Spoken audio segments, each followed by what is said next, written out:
Hi friends, మనం ఈ video ద్వారా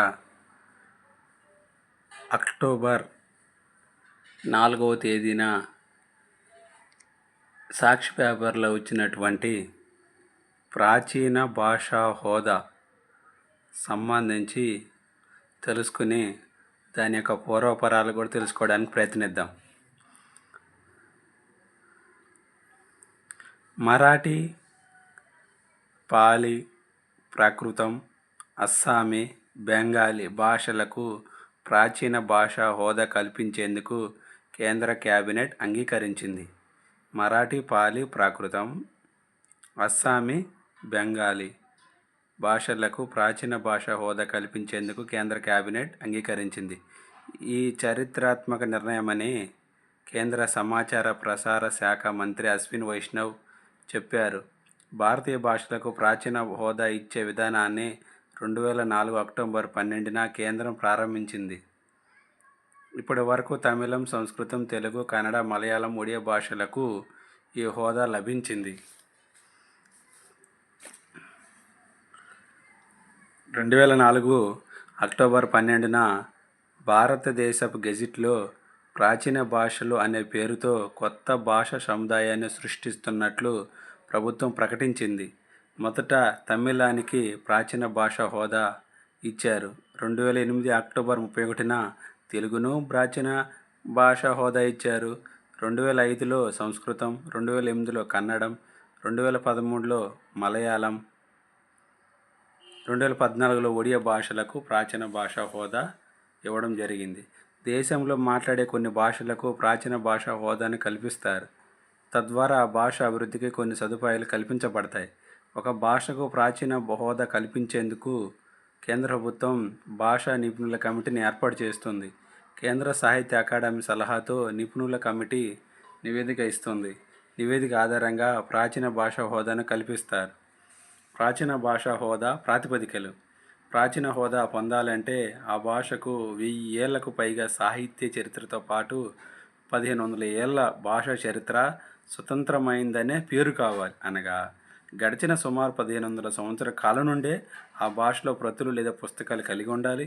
సంబంధిత భాషలోని సాహిత్యాన్ని తరతరాలుగా వారసత్వ సంపదగా భావిస్తూ ఉండాలి.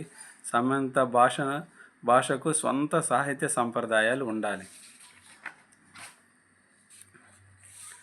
ప్రస్తుత ప్రాచీన భాషా హోదా ఉన్న భాషలు: తమిళం 2004, సంస్కృతం 2005, తెలుగు 2008, కన్నడ 2008, మలయాళం 2013లో, ఒడియా 2014లో 6 భాషలకు మాత్రమే ప్రాచీన భాషా హోదా ఉంది. ఇప్పటి వరకు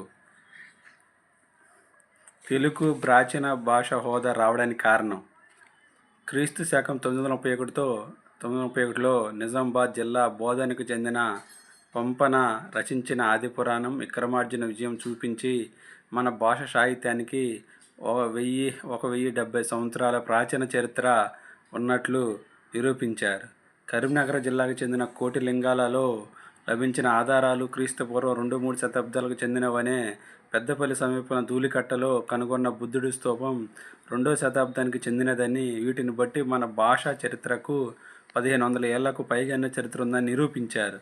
భారతీయ భాషల కేంద్ర సంస్థ, Mysore central institute of Indian languages, ప్రాచీన తెలుగు విశిష్ట అధ్యయన కేంద్రం, వెంకటాచలం, ఉమ్మడి నెల్లూరు జిల్లా. అధికార భాషలు. దేశంలో మాట్లాడే వివిధ భాషలకు సంబంధించి కొన్ని అంశాలను రాజ్యాంగంలో ప్రస్తావించారు. అధికార భాష, పార్లమెంట్లో ఉపయోగించే భాష, న్యాయస్థానంలో ఉపయోగించే భాష మొదలగు అంశాల గురించి వివరణ ఉంది. రాజ్యాంగం 17వ భాగంలో ప్రకరణ 343 నుండి 351 వరకు అధికార భాషల గురించి తెలియజేస్తాయి. 12వ భాగంలో 4 చాప్టర్లు ఉన్నాయి.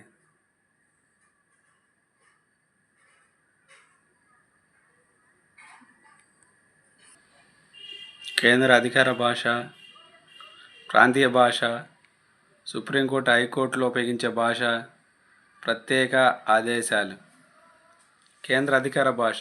ప్రకరణ 343 ప్రకారం కేంద్ర ప్రభుత్వ అధికార భాష దేవనాగరి లిపిలో ఉన్న హిందీ. అధికారిక అంకెలు అంతర్జాతీయ వాడుకలో ఉన్న భారతీయ అంకెలు. ప్రకరణ 343 ప్రకారం 43 2 ప్రకారం అమల్లోకి వచ్చిన 10 సంవత్సరాలు 15 సంవత్సరాల వరకు అధికారిక వ్యవహారాలు ఇంగ్లీష్లోనే కొనసాగాలి. అయితే ఇంగ్లీష్తో పాటు హిందీ భాషను మరియు భారతీయ అంకెల అంతర్జాతీయ రూపంతో పాటు దేవనాగరి లిపిలో ఉన్న అంకెలను ఉపయోగించుటకు రాష్ట్రపతి ఒక ఉత్తర్వును జారీ చేయొచ్చు. 343(3) ప్రకారం ఇంగ్లీషు హిందీ భాషను కొనసాగించడం. 344(1) ప్రకారం రాజ్యాంగం అధికారిక భాషా సంఘం ఈ క్రింది అంశాలపై సలహాలు ఇస్తుంది. అధికార భాష కమిషన్ను మరియు పార్లమెంట్ కమిటీని రాష్ట్రపతి ఏర్పాటు చేయవచ్చు. కమిషన్లో ఒక చైర్మన్ మరియు 8వ షెడ్యూల్లో ఉన్న భాషలకు చెందిన సభ్యులను రాష్ట్రపతి నియమిస్తారు. పాలనా వ్యవహారాలలో హిందీ భాషను ఎక్కువగా ఉపయోగించుట మరియు క్రమంగా ఇంగ్లీష్ను తగ్గించుట. 348లో పేర్కొన్నట్లుగా ఏదైనా ప్రయోజనం కోసం ఉపయోగించవలసిన భాషను నిర్ణయించుట. ఉదాహరణకు సుప్రీంకోర్టు, హైకోర్టులో ఉపయోగించవలసిన భాష. కేంద్రం, రాష్ట్రాలు మరియు రాష్ట్రాల మధ్య ఉత్తర ప్రత్యుత్తరముల కొరకు ఉపయోగించవలసిన భాష మరియు అంకెల రూపం నిర్ధారించుట. మన దేశ సంస్కృతి, శాస్త్రీయ అవసరాలను దృష్టిలో ఉంచుకొని ప్రభుత్వ సర్వీసులకు సంబంధించి హిందీయేతర ప్రాంతాల్లో ప్రజల ప్రయోజనాలను దృష్టిలో ఉంచుకొని రాష్ట్రపతికి సలహాలు ఇవ్వాలి. ప్రకరణం 344(4) ప్రకారం 20 మంది లోక్సభ సభ్యులు, 10 మంది రాజ్యసభ సభ్యులతో కలిపి ఒక పార్లమెంట్ కమిటీని ఏర్పాటు చేయాలి. భాషా సంఘం యొక్క సలహాలను పార్లమెంటరీ కమిటీ పరిశీలించి తమ అభిప్రాయాలను రాష్ట్రపతికి తెలియజేయాలి.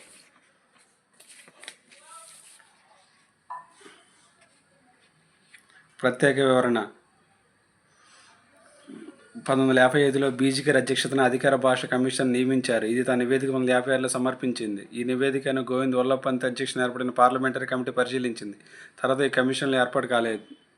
1963లో పార్లమెంటు అధికార భాష చట్టాన్ని రూపొందించింది. దీని ప్రకారం హిందీతో పాటు ఇంగ్లీష్ను కూడా తప్పనిసరిగా అనుబంధ భాషగా కొనసాగిస్తారు.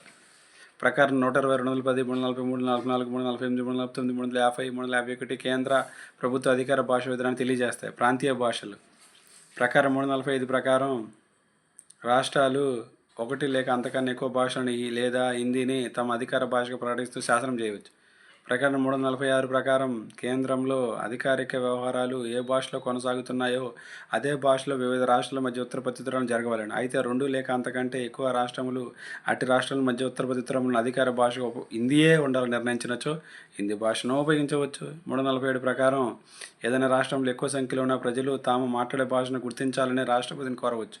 రాష్ట్రపతి దాన్ని ఆమోదించినట్లయితే ఆ భాషను కూడా రాష్ట్రమంతటా అధికారికంగా గుర్తించవలసినదిగా ఆ రాష్ట్రాన్ని రాష్ట్రపతి ఆదేశించవచ్చు. అంటే 347 ప్రకారం ఏదైనా రాష్ట్రంలో ఎక్కువ సంఖ్యలో ఉన్న ప్రజలు తాము మాట్లాడే భాషను గుర్తించాలని రాష్ట్రపతిని కోరవచ్చు. రాష్ట్రపతి దానిని ఆమోదించినట్లయితే ఆ భాషను కూడా రాష్ట్రమంతటా అధికారికంగా గుర్తించవలసినదిగా ఆ రాష్ట్రాన్ని రాష్ట్రపతి ఆదేశించవచ్చు. ప్రస్తుత రాజ్యాంగంలో గుర్తించబడిన భాషలు: అస్సామీ, బెంగాలీ, బోడో, డోగ్రీ, గుజరాతీ, హిందీ, కన్నడ, కాశ్మీరీ, కొంకణి, మైథిలి, మలయాళం, మణిపూర్, మరాఠీ, నేపాలీ, ఒడియా, పంజాబీ, సంస్కృతం, సంతాలి, సింధీ, తమిళం, తెలుగు, ఉర్దూ. విశ్లేషణ. మౌలిక రాజ్యాంగంలో 14 భాషలు మాత్రమే ఉండేవి. మిగతా భాషలను ఈ క్రింది రాజ్యాంగ సవరణ ద్వారా చేర్చారు. హిందీ భాషను 1967లో 21వ రాజ్యాంగ సవరణ ద్వారా చేర్చారు. మణిపూరి, కొంకణి భాషలను 1992లో 71వ రాజ్యాంగ సవరణ ద్వారా చేర్చారు. బోడో, డోగ్రీ, మైథిలి, సంతాలి భాషలను 2003లో 92వ రాజ్యాంగ సవరణ ద్వారా చేర్చారు. Okay, thank you.